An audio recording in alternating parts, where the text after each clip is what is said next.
the driver of your human machine, and you could compare this situation you find yourself in, having a human form of life, to that of being given the key to a complex and fascinating building you have to become a responsible carer of, a caretaker. Caretaker is the word. And so, in a similar way, if you had a car, you would find out, okay, what is the right fuel. You will wash it every so often at the weekend or something. You would drive it carefully, and so on, etc., etc.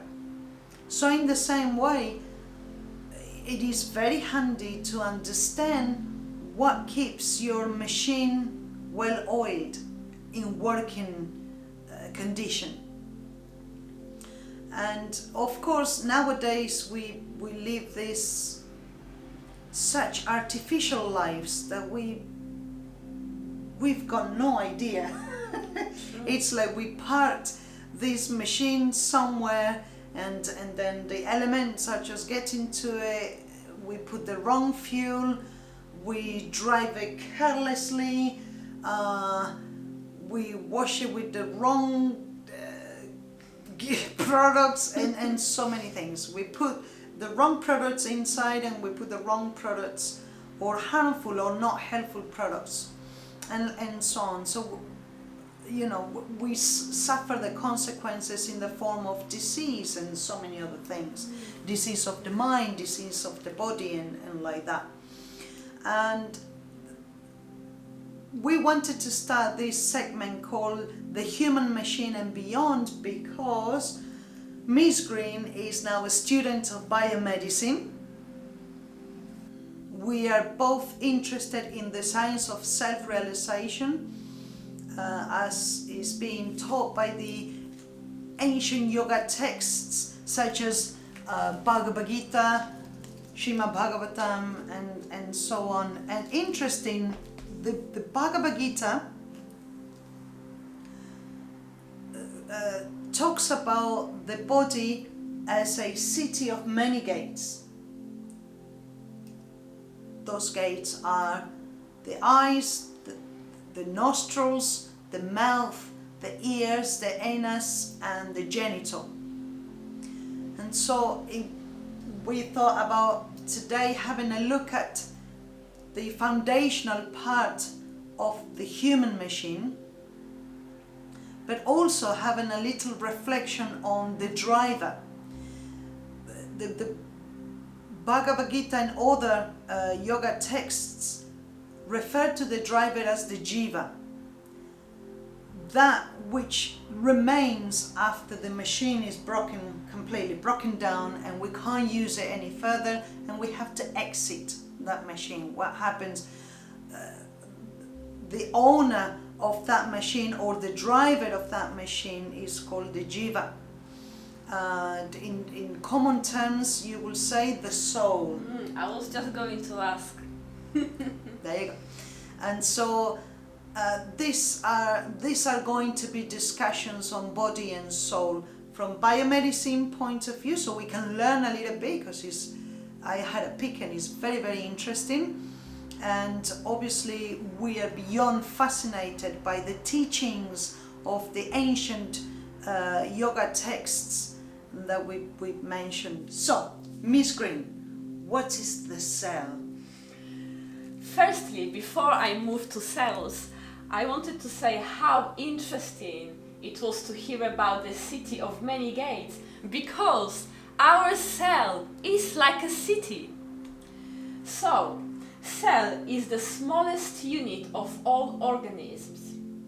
Part of the cell are organelles, which are little organs with specialized and unique jobs to perform. So let me take you through the key organelles. The first one I wanted to start off is cytoskeleton, which is the structure of the cell. You can compare this to a scaffolding of the cell. It is made of protein filaments, and they help the cell to move and to form its shape. Then we have nucleus. Nucleus is the head of the cell. Just as a country has a president or the city can have a mayor, this is the main brain of the cell. It controls the functions of the cell, so it's the DNA. And then we progress to another organelle, which is the most important organelle, and the name is mitochondria.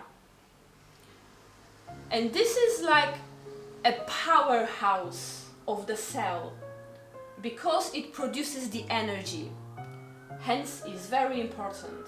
We wouldn't be able to be alive without this particular organelle. Then we've got ribosomes. Ribosomes produce proteins for other specialized organelles. Going next, we have an organelle called ER, which stands for endoplasmic reticulum. And this organelle is divided in two parts. It's smooth and rough. The rough part produces proteins, and the smooth part is producing lipids and steroid hormones such as estrogen. Next is Golgi apparatus, which is equivalent to the cell's post office, which sorts and packages and then transports all the proteins to outside of the cell. And then we've got lysosomes. Lysosomes can be compared to a rubbish collector. Wow. Because they are consuming, digesting the organelles that have been worn out, and they also digest any foreign cells. So these are the key organelles which are part of the cell. Of course, there is much more to learn about the cell. It is a very, very busy city indeed. Wow, that is some organization there. I was thinking, okay, let me say this. I stand on the opposite road from those who claim that everything happened by chance or out of chaos. I cannot endorse such a point of view because it seems very ungrateful not to see the incredible work that goes into producing these machines that we play with. And just as we were saying earlier on, you know, we inhabit, we become lodgers of these buildings, and we can be very careless caretakers, irresponsible caretakers. And one of the amazing things I was just thinking, you know, you're talking about this basic organization, you just touched upon the introduction to the cell. That was just a few of the main components of the cell. You know, post office, so everything goes to the right place within the body. Rubbish collectors, so you know, the foreign bodies and the things that don't work anymore like that. And I was thinking, our machines, our human machines, I mean the machines in general, all bodies of all creatures in general, come with their own self-healing powers, like your own, like you know, we're also doctors in a way. Definitely. And I don't mean that in an irresponsible way. What I mean to say by that is, take for example, if I just had a little cat now, no, paper cat, and obviously if you have a little cat or a big or cat of any size, please wash your cats and stop the bleeding and then cover it, avoid an infection taking place. But let's just say a paper cat, just for the sake of the example. After doing what you need to do, after a few days, it will close. Yeah. It will do the whole healing process by itself. Even if it's a bigger cat that requires a lot of care, aftercare, etc., etc., you might have a scar, yet it will close and you can continue using the affected limb. Or you're carrying right now, you might not know, but there's a cracked bone. Here, there's a cracked bone there, and you're doing your aftercare. You're doing okay. You have to have in a cast. You have to put it like this, rest like that, do this, do that, and after some time, we hope and believe that it's going to repair itself. It will repair because the bones are meant to repair themselves. And just touching on this point, I wanted to say that our skin, human skin, regenerates itself every 40 days. So every 40 days we have new generated skin cells. And very interestingly, our stomach and intestines will regenerate its lining every 5 days.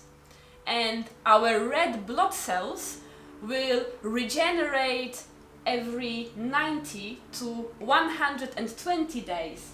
And our taste buds every 10 days. That's how amazing it is. So it's really amazing how we have our body is literally self-healing and regenerating the cells, apart from the brain, muscles, and in women, our eggs. We come with a certain cells that cannot be duplicated or regenerated, but otherwise everything else can be regenerated.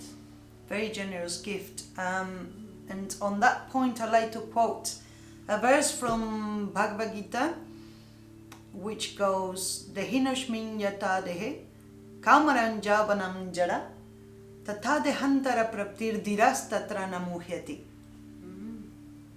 Let me translate. As the embodied soul continuously passes from childhood to youth to old age, similarly, the soul at the time of death changes body. A self-realized person is not bewildered by such a change. This is so true, because when we look at ourselves and the pictures, we saw ourselves as children and teenagers and adults, yet we haven't really lost our individuality. The body has changed, but we remain the same. Yeah.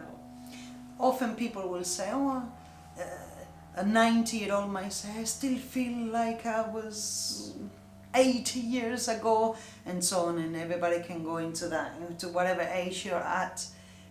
You know, within yourself, you remain in your consciousness, that kind of is always there, and yet your body changes, your beliefs might change, your thinking process might change, your morals, your standards might change, but there's something that kind of remains all the way. It's kind of your consciousness, your awareness, your own personal existential space, and that remains. Again, that's the jiva driving the human machine. So this was our introduction to the human machine and beyond. We plan to take this road for a little while. We want to go quite deep, and we're very much hoping that this was a good snack for thought. And if you want to discuss further, if you really enjoy this talk, or move to say something about this talk, we'll be happy to open the comments section below. We very much hoping that you will be civilized and kind and constructive, and we'll definitely come back to you if you come from that road. As a final word, please remember, you are not the body. Ascharya